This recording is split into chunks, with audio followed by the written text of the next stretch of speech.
di dalam nama anaknya Tuhan Yesus Kristus, dan di dalam nama Roh Kudus Khalik langit dan bumi. Amin. Marilah kita sama-sama berdoa. Ya Tuhan Allah, berkatilah kami dan sinarkanlah wajah-Mu bagi kami yang bersekutu di tempat ini. Amin. Kita angkat pujian, kita bernyanyi dari buku nyanyian 111 ayat 1 dan 2.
Saudara seiman dalam nama Tuhan Yesus Kristus, mari kita buka rekaman ibadah kita nomor 039-TI-HKIP-P-7-2025. Tema ibadah kita hari ini memilih bagian yang terbaik atau memilih tohab na umul.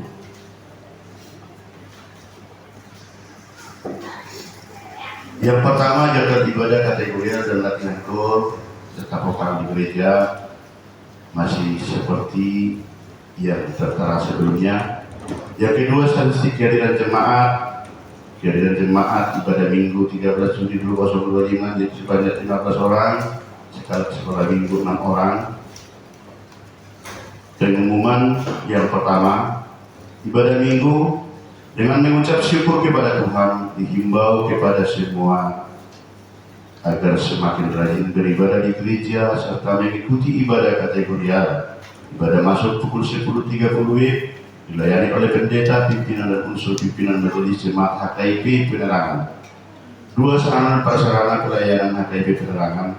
Pimpinan majelis jemaat HKIP Penerangan menyampaikan terima kasih banyak terhadap seluruh jemaat dan simpatisan yang bisa tetap hadir beribadah dan dapat berbagi tanda syukur melalui persembahan bulanan dan 2 ucapan syukur atau janji iman. 2 kita, Tuhan semakin memberkati kita semua dengan seluruh yang kita kerjakan sesuai dengan yang dikehendaki oleh Tuhan. Yang ketiga, tempat ibadah bagaimana yang sudah kita tetap sampaikan atau diwartakan setiap minggu. Kita masih tetap beribadah di tempat ini menunggu proses pendirian gereja kita HKIP Penerangan terrealisasi. Mari kita sama-sama berusaha agar rencana kita bisa terwujud atas pertolongan Tuhan dengan secepatnya. Yang keempat, realisasi keputusan rapat tanggal 16 Februari 2025 untuk merealisasikan keputusan rapat Majelis Jemaat 16 Februari 2025 sudah mulai Maret. Kita sudah kumpulkan kewajiban minimal 100.000 mereka khusus untuk biaya pembelian tanah lokasi berdirinya gereja kita HKIP Penerangan. Yang kelima, ibadah minggu 27 Juli 2025 kita akan laksanakan ibadah menggunakan bahasa Batak. Ada yang tidak dituliskan Bapak Ibu, hari Minggu kemarin kita merayakan HUT HKIP yang ke-35 dan sekaligus pimpinan pusat ada mengirimkan amplop pesta takdok dan itu sudah kita kumpulkan hari Minggu yang lewat. Mungkin di antara Bapak Ibu atau mudah-mudahan ada yang masih mau menyerahkan untuk kita kirimkan ke kantor pusat, karena kita tunggu 1 minggu ini akan kita kirimkan sepak boleh nanti diberikan ke Pak Kangadot. Yang keempat, renungan dari Alkitab untuk 1 minggu ke depan sudah tersedia. Mari kita luangkan waktu walau sebentar untuk membaca firman Tuhan sesuai dengan yang telah tersedia. Laporan Dewan Mingguan Mazmur 65 ayat 2 mengatakan, bagimulah puji-pujian di Sion ya Allah, dan kepadamulah orang membawa belajar. Persembahan pertama, kedua, dan ketiga sudah tersedia. Demikian juga persembahan sekolah minggu dan ucapan syukur.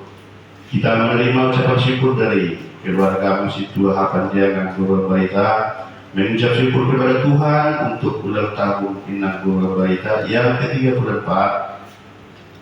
Doa dan harapan kita tetap panjang umur, sehat selalu, dan diberkati Tuhan segala usaha pekerjaan keluarga dimanapun berada. Berhubung Inang Situ Rumahik ada pergi ke arah buku sehingga tidak bisa hadir dengan Masjid Dua Sirait, dan itu hal-hal pelayanan yang tidak bisa dipungkiri sehingga mereka tidak bisa hadir hari ini.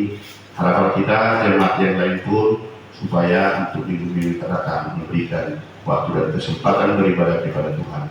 Uang keluar dan rekapitulasi sudah tersedia bersama dengan kas pembangunan dan usaha mulia serta daftar kewajiban jemaah.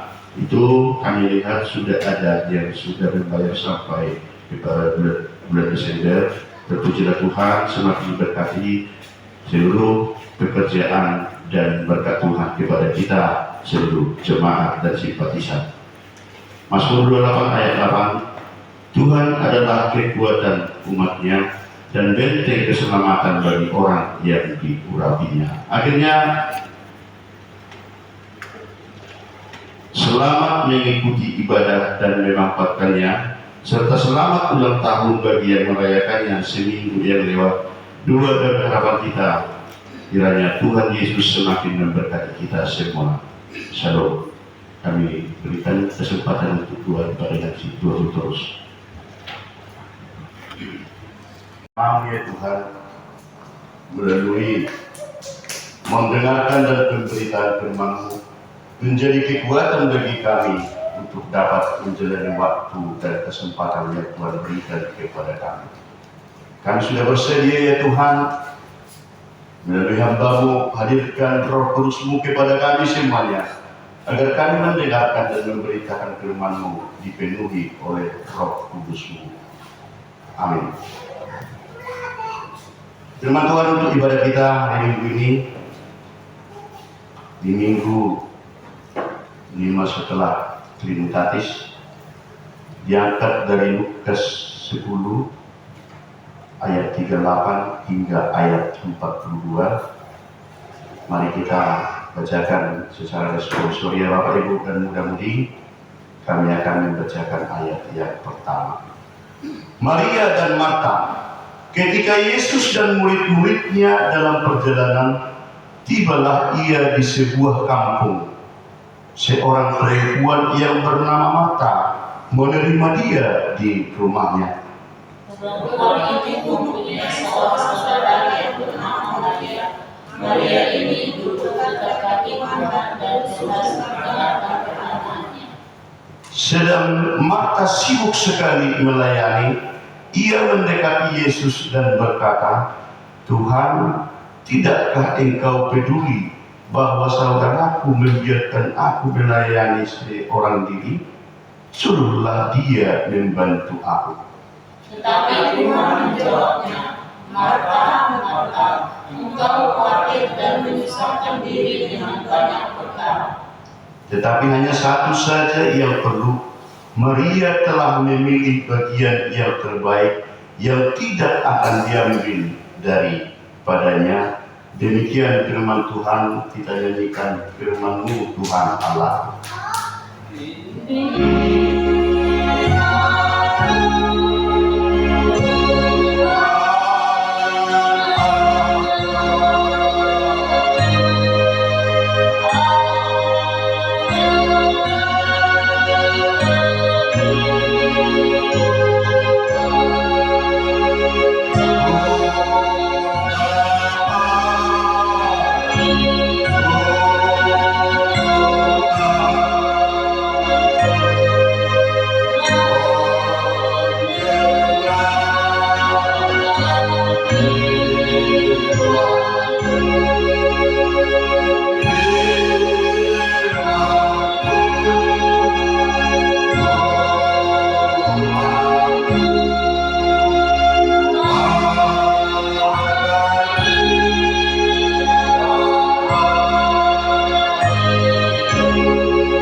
Syukur kepada Tuhan, kita masih diberikan kesempatan dan waktu untuk tetap sama-sama beribadah, memuji dan memuliakan nama-Nya. Ada beberapa hari ini saya dengarkan cerita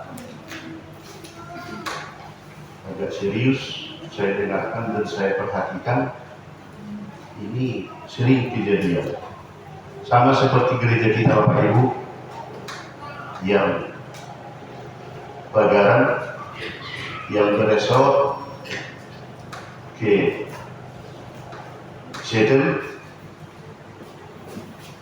Jadi pelayanan seorang pendeta bisa dijadwalkan, ada yang sekali 2 bulan atau ada yang sekali 3 bulan. Persis seperti kita Bapak Ibu. Jadi cerita ini bukan di HKIP tapi di gereja yang lain. Ternyata seseorang pendeta ini hadir, contoh di gereja kita lah. Setelah selesai ibadah seperti ini, para jemaat dan majelis dan perhadap mereka kumpul di suatu rumah jemaat tersebut atau di rumah majelis atau di rumah perhadap. Mereka makan bersama dengan penuh sukacita. Bapak Ibu yang dikasihi oleh Tuhan, mereka sharing-sharing sebelum pendeta ini pulang ke tempatnya. Seseorang dari mereka, jemaat dari gereja itu mempertanyakan, "Amang pendeta, Amang mau makan di satu?" "Mau lah." "Kenapa rupanya?" "Siapa tahu ingat Amang nggak mau, karena kulihat tadi yang Amang makan itu tadi cuma sedikit." "Iya memang ingat, saya menjaga stamina, jadi kalau lauknya itu B2 agak sedikitnya aku makan, paling-paling cuma supnya." "Oke Amang, jadi kalau B2 B1 Amang, kalau itu saya agak senang." "Oke Amang, kira-kira bulan berapa Amang datang?" 2 bulan ke depan." Ternyata jadwal dari Pak Pendeta ini datang persislah seperti kita ini ibadah, yang saat itu kaum bapak ada sampai 21 orang dan kaum ibu ada 40 orang, mudah-mudi ada sekitar 15 orang. Pas 2 bulan berikutnya ibadah di situ, datang Pak Pendeta ini, tidak ada setengahnya jemaat yang datang beribadah itu tadi. Terkhusus kaum bapak, selain daripada pada lalu, gak ada yang datang beribadah. Begitu juga ibu-ibu, ada cuma setengah. Selesai ibadah Bapak Ibu, Pak Pendeta ini geleng kepala, apa masalah di jemaat ini? Kok drastis sekali jemaatnya, terlalu sedikit yang datang beribadah. Nanti akan saya bicarakan itu di rumah yang telah disediakan mereka. Apa yang terjadi Bapak Ibu? Karena ke sana tetap juga tempat yang disediakan mereka itu seperti biasanya makan bersama. Apa yang dilihat? Ternyata bapak-bapak itu semua ada di tempat itu, dan ada ibu-ibu sampai 10 orang. Loh, tadi tidak ada datang ke gereja, 1 orang pun kaum bapak tidak ada yang datang ibadah. Ibu-ibu pun setengahnya tadi yang datang. Kenapa kira-kira seperti itu? Begini Pak Pendeta, karena yang kemarin itu kami melihat Bapak kurang enak cara makannya itu, maka kami memperlengkapi untuk hidangan kita selesai ibadah di gereja supaya agak senang dulu Pak Pendeta makan bersama dengan keluarga yang dibawa oleh Pak Pendeta. Akhirnya Pak Pendeta ini mengatakan, "Aduh, bukan itu yang sebenarnya yang terpenting di dalam kita menghidupkan rohani kita untuk memperkuat kepercayaan kita kepada Tuhan. Tetapi ini sudah terlaksana. Satu orang pun kaum bapak tidak ada yang datang beribadah, dan kurang 10 orang ibu-ibu standby untuk meramu dan menjamu kehadiran pendeta selesai ibadah tadi. Contoh ini Bapak Ibu, cerita ini begitu ada hubungannya dengan ibadah kita di minggu ini yang mengangkat tema memilih tohat na umuli atau memilih bagian yang terbaik. Dan kira-kira seperti itulah yang diceritakan. Kronologis yang diuraikan tadinya itu melalui Lukas 10 ayat 28, ayat 38 hingga ayat 2. Begitu Tuhan Yesus datang bersama dengan murid-muridnya. Begitu Tuhan Yesus datang dengan murid-muridnya, mereka mampir di suatu tempat.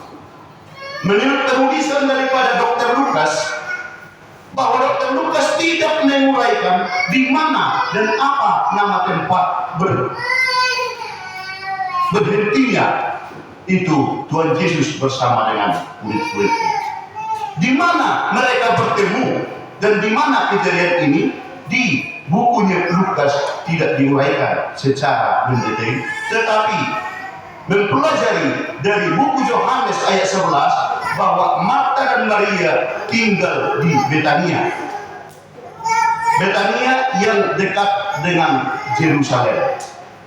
Maria dan Marta mempunyai saudara laki-laki yang namanya Lazarus. Tetapi itu tidak diuraikan dan tidak dibicarakan di buku Dr. Lukas ini, Bapak Ibu. Ada suatu kebiasaan, ada suatu yang terjadi bahwa Samaria mempunyai suatu kondisi musuh yang begitu serius dengan Yahudi. Tetapi Yesus mampir di sana dan terlihatlah itu tadi seperti yang kita bacakan, bahwa ada yang melanggar daripada budaya daripada orang Samaria ataupun orang Yahudi di saya itu. Contoh seperti ini, kejadian daripada budaya mereka, kalau ada tamu yang datang atau keluarga yang datang, kaum ibu harus siap memperlengkapi kebutuhan untuk makanan, mempersiapkan hal-hal yang terpenting untuk menjamu daripada tamu yang datang ini tadi. Apalagi di saat itu yang datang adalah Yesus. Mereka sudah tahu bahwa itu Tuhan. Maka Marta sibuk dengan ketulusannya. Cahalat pertamure na sangat makarikotong untuk bohal di Tuhan Yesus turut akan murid-murid. Mempersiapkan segala sesuatunya dengan situasi niat-niat yang baik, memperlengkapi hal-hal terkhusus untuk makanan daripada Yesus bersama dengan murid-murid. Apa yang terjadi Bapak Ibu? Sudah kita bacakan tadi. Ketika Yesus dan murid-muridnya dalam perjalanan, tibalah ia di sebuah kampung. Seorang perempuan yang bernama Marta menerima dia di rumahnya. Perempuan itu mempunyai seorang saudara yang bernama Maria. Maria ini duduk dekat kaki Tuhan dan terus mendengarkan perkataan Tuhan. Jadi ada dua. Di antara yang mereka kakak beradik, Marta sibuk dengan ketulusannya untuk mempersiapkan hal sesuai dengan adat istiadat mereka, mempersiapkan kehadiran tamu ini disambut dengan sukacita dia untuk mempersiapkan makanan dan minuman dan perlengkapan yang lain. Sementara sementara Maria asik duduk di hadapan Yesus dan mendengarkan khotbah dan cerita ataupun apa yang disampaikan oleh Yesus. Saya punya suatu motto tetap Bapak Ibu, walaupun belum bisa kesampaian, di dalam hidupku selalu berkata itu dan selalu berusaha untuk memberi yang terbaik dan yang terbaik lagi, dan berusaha melaksanakan untuk mendapatkan yang terbaik dan yang terbaik lagi. Sampai sekarang itu terjadi. Seperti itulah Bapak Ibu yang terjadi di ilustrasi kita itu tadi, dan kisah yang terjadi antara Marta dan Maria. Marta memikirkan bahwa inilah suatu cara yang terbaik karena Yesus datang bersama dengan murid-muridnya memperlengkapi hal-hal yang penting di dalam badan. Sementara Maria memikirkan membuatkan suatu terobosan baru, karena di saat itu bukan seperti sekarang, perempuan tidak bisa belajar terhadap laki-laki. Adat daripada mereka di saat itu bahwa perempuan hanya bisa menimba ilmu atau belajar terhadap contohnya mamanya, si mertuanya, atau orang perempuan-perempuan yang sudah lebih tua. Tidak bisa langsung belajar terhadap laki-laki. Sementara Maria duduk dia langsung di hadapan Yesus, belajar, mendengarkan arahan, mendengarkan firman, dan mendengarkan apa yang disampaikan oleh Tuhan Yesus. Ketika Maria melanggar adat istiadat mereka karena dia begitu tulus untuk mendapatkan yang terbaik. Sedang Marta sibuk sekali melayani, ia mendekati Yesus dan berkata, "Tuhan, tidakkah engkau peduli bahwa saudaraku membiarkan aku melayani seorang diri? Suruhlah dia membantu aku." Hukum alam mengatakan, dan mungkin sudah sering saya bicarakan, setiap manusia yang sadar dan dewasa selalu menginginkan yang terbaik dan yang terbaik lagi.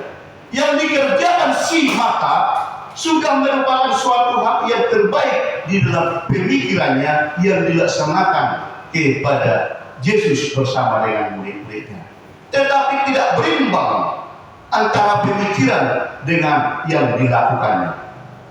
Dia uring-uringan, dia mungkin ini merupakan suatu bentrok terhadap adiknya si Maria yang asik duduk hanya memberikan pemikiran, mendirikan pelayanan melalui mendengarkan apa yang diterangkan oleh Yesus.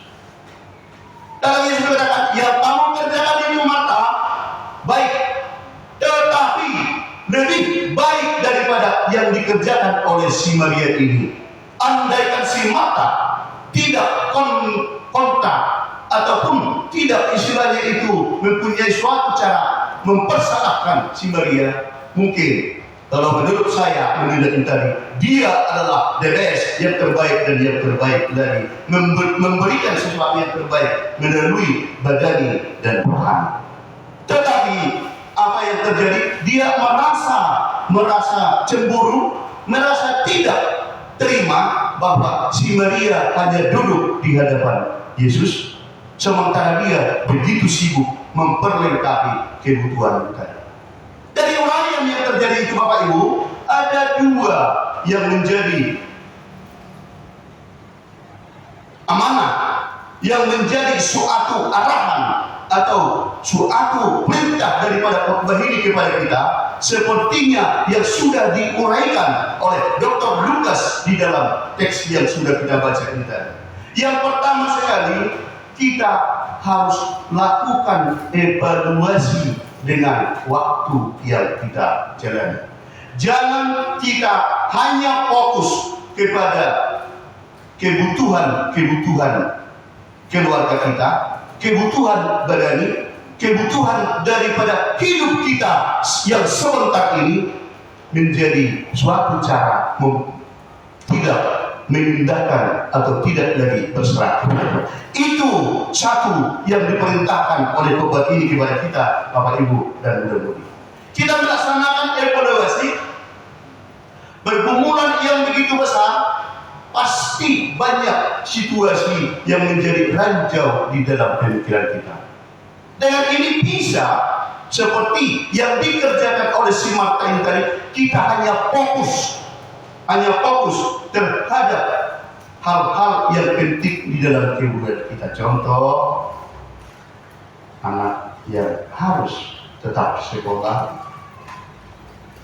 air galon di rumah yang harus dipenuhi, beras yang harus disediakan, gas yang sekali 2 minggu habis, dan yang lainnya yang terpenting di dalam kehidupan sehari-hari. Sehingga tertinggalkan bagaimana dengan permasalahan yang lain kita sikapi dengan kondisi yang kurang mampu. Firman ini menggerakkan, firman ini mempertegas, kita diajak evaluasi agar jangan fokus hanya atau memprioritaskan kebutuhan badani seperti yang dilaksanakan oleh mata. Tetapi beban atau tanggung jawab ataupun janji kita yang kedua, segala sesuatunya itu dengan kita evaluasi menjalani kebutuhan dalam hidup ini, kita tetap berserah kepada Tuhan. Jumolo malului hamu hara jauh di debata dungi pasahapong nama Tuhanmu aka ordeng sawon ido na diulahon ni si Maria di Partikiano. Kehadiran Yesus itu begitu penting untuk menghidupi roh dan jiwa saya, itu diserahkan dirinya untuk mengerti dan memahami kuasa Allah dan anugerah Allah yang akan tersalur kepadanya, dan untuk mau disalurkan terhadap orang yang mau percaya kepada Tuhan. Mari kita lihat dengan kondisi itu tadi Bapak Ibu, situasi ini terlalu sering terjadi di dalam praktek dan kondisi hari lepas hari yang kita lewati, mementingkan hal yang sesuai dengan pikiran kita tanpa membandingkan atau mensesuaikan atau menseimbangkan apakah kebutuhan yang kita pikirkan ini, apakah rencana kita ini sudah sesuai dengan yang dikehendaki oleh Tuhan. Firman ini mengajarkan, mari kita tetap melaksanakan proses perjalanan kita berserah tetap kepada Tuhan dengan seluruh hal yang kita rencanakan, kerjakan, dan akan kita capai. Kiranya Tuhan Yesus tetap menyertai kita dan memberikan anugerahnya kepada kita agar kita tetap berserah dengan seluruh rencana, program, kegiatan, dan tujuan kita. Tuhan memberkati kita. Nyanyikan telah kudengarkan.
Terima kasih Tuhan.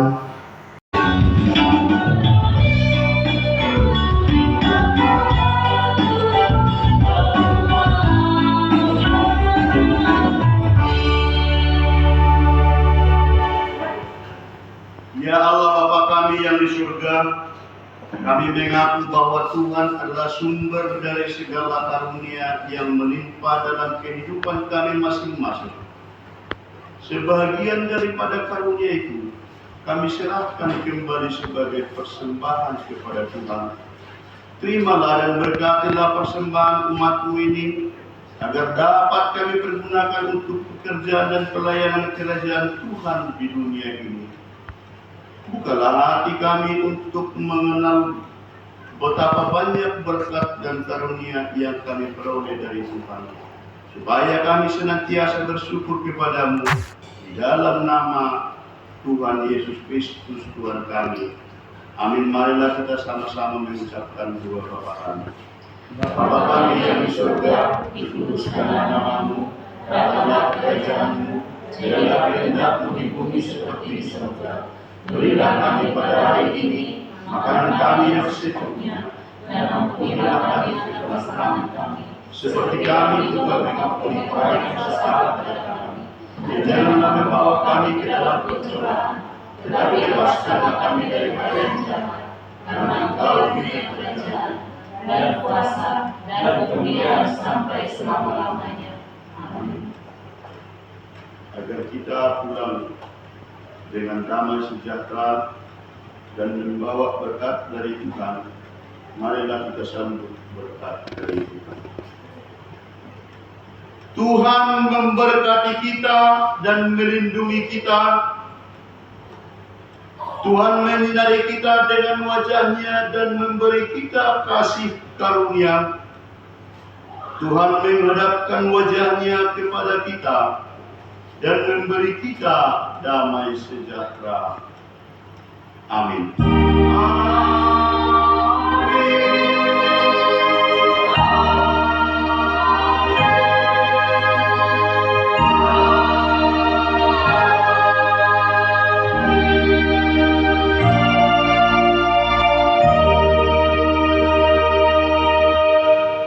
Shalom.